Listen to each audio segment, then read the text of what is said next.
ಸಭಾಪತಿಗಳೇ, Belagavi Catholic ಧರ್ಮ ಪ್ರಾಂತ್ಯದ ಗದಗ ಜಿಲ್ಲೆಯ ಗಜೇಂದ್ರಗಡ ತಾಲೂಕಿನಲ್ಲಿ ಧರ್ಮಗುರುಗಳ ನಿವಾಸ ಹಾಗೂ ಪ್ರಾರ್ಥನಾ ಮಂದಿರ ಸ್ಥಾಪನೆಗೆ ಬಜರಂಗ ದಳ ಮತ್ತು ವಿಶ್ವ ಹಿಂದೂ ಪರಿಷತ್ಗೆ ಸೇರಿದ ಸಹಚರರು ಕಾಮಗಾರಿಯನ್ನು ನಿಲ್ಲಿಸುವಂತೆ ಒತ್ತಡ ಹೇರಿ ಚರ್ಚು ಸ್ಥಾಪನೆ ಮಾಡದಂತೆ ದೌರ್ಜನ್ಯ ಮತ್ತು ಅಧಿಕಾರಿಗಳ ಮೇಲೆ ಒತ್ತಡ ಹೇರುವ ವಿಷಯವನ್ನು ಶೂನ್ಯ ವೇಳೆಯಲ್ಲಿ ಪ್ರಸ್ತಾಪಿಸಲು ಬಯಸುತ್ತೇನೆ.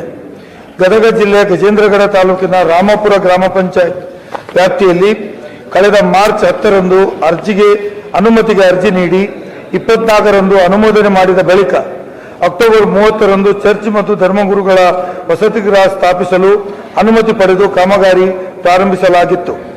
ಇದೇ ಪ್ರದೇಶದಲ್ಲಿ ಕ್ಯಾಥೋಲಿಕ್ ಧರ್ಮ ಪ್ರಾಂತ್ಯಕ್ಕೆ ಸಂಬಂಧಿಸಿದ ಹೋಲಿ ಫ್ಯಾಮಿಲಿ ಶಾಲೆ ಕಳೆದ 11 ವರ್ಷಗಳಿಂದ ಕಾರ್ಯನಿರ್ವಹಿಸುತ್ತಿದ್ದು, ಈ ಶಾಲೆಯಲ್ಲಿ ಸರ್ವಧರ್ಮದ ವಿದ್ಯಾರ್ಥಿಗಳು ಓದುತ್ತಿದ್ದಾರೆ.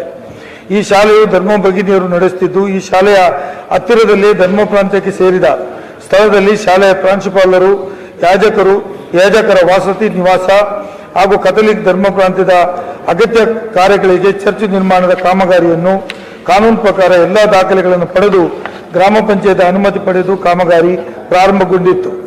ಈ ಮಧ್ಯೆ ಕಳೆದ 1 ವಾರದಿಂದ ಬಜರಂಗ ದಳ ಮತ್ತು ವಿಶ್ವ ಹಿಂದೂ ಪರಿಷತ್ತಿಗೆ ಸೇರಿದ ಗುಂಪೊಂದು ಗ್ರಾಮ ಪಂಚಾಯತ್ ಪಿಡಿಒ ಕಚೇರಿಗೆ ತೆರಳಿ ಧರ್ಮಗುರುಗಳ ವಸತಿ ಗೃಹ ಮತ್ತು ಚರ್ಚ್ ಅನ್ನು ನಿರ್ಮಾಣ ಮಾಡದಂತೆ ಕಾಮಗಾರಿ ನಿಲ್ಲಿಸಬೇಕು ಮತ್ತು ನೀಡಿದ ಅನುಮತಿ ಹಿಂದಕ್ಕೆ ಪಡೆಯಬೇಕೆಂದು ರಾಮಪುರ ಗ್ರಾಮ ಪಂಚಾಯತ್ ಪಿಡಿಒ ಅವರಿಗೆ ಒತ್ತಡ ಹೇರಿ ಪ್ರತಿದಿನ ಎಂಬಂತೆ ಕಾಮಗಾರಿ ನಡೆಯುವ ಸ್ಥಳಕ್ಕೆ ದಾಳಿ ಮಾಡಿ, ನೀವು ಮತಾಂತರ ಮಾಡುವುದಕ್ಕೆ ಚರ್ಚನ್ನು ಕಟ್ಟುವುದು, ಇದನ್ನು ಕಟ್ಟಲು ಬಿಡುವುದಿಲ್ಲ ಎಂದು ಕೆಲಸಗಾರರಿಗೆ ಬೆದರಿಕೆ ಹಾಕಿ ರಾಮಪುರ ಗ್ರಾಮ ಪಂಚಾಯತ್ ಪಿಡಿಒ ಕಾಮಗಾರಿಯನ್ನು ಸ್ಥಗಿತಗೊಳಿಸುವಂತೆ ನೋಟಿಸು ನೀಡಿದ್ದಾರೆ.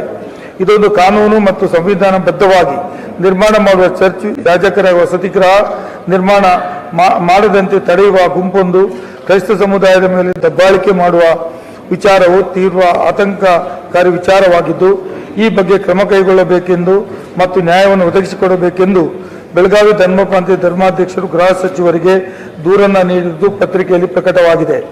ಇದೊಂದು ಸಾರ್ವಜನಿಕ ಮಹತ್ವವುಳ್ಳ ವಿಚಾರವಾಗಿರುವ ಕಾರಣ ಇಂಥ ಘಟನೆ ಪುನರಾವರ್ತನೆ ಹಾಗೂ ಮಂದಿರದ ಸಾಂವಿಧಾನಿಕ ಬದ್ಧವಾಗಿ ಅವಕಾಶ ಮಾಡಿಕೊಡಬೇಕೆಂದು ಶೂನ್ಯ ವೇಳೆಯಲ್ಲಿ ವಿಚಾರವನ್ನು ಪ್ರಸ್ತಾಪಿಸಲು ಬಯಸುತ್ತೇನೆ. ಸಭಾನಾಯಕರು, ಸಾಮಾನ್ಯ ಸಭಾಪತಿಗಳ ಸಂಬಂಧಪಟ್ಟಿರುವ ಸಚಿವರಿಂದ ಉತ್ತರ ಒದಗಿಸಲಾಗುವುದು.